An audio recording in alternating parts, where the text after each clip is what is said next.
Du er ikke noe god. Vi sklir skikkelig på disse skoene til Rebecca. De er helt flate, du kan ikke se det. De er helt flate. Se. Konka, det suger. Det er så dårlig ut å skli.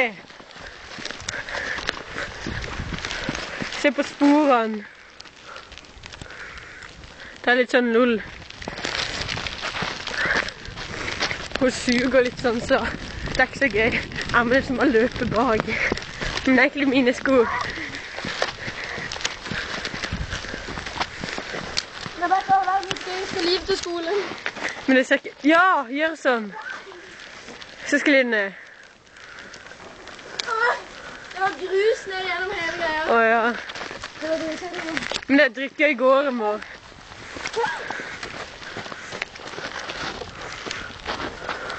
Her var det jo grus.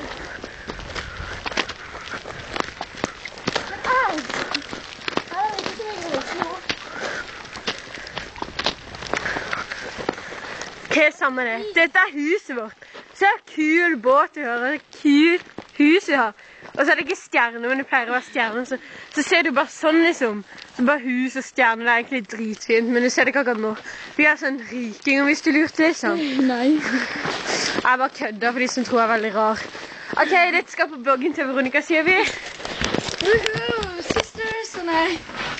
Nei, jo feil. Vi kan ikke se noe smørt.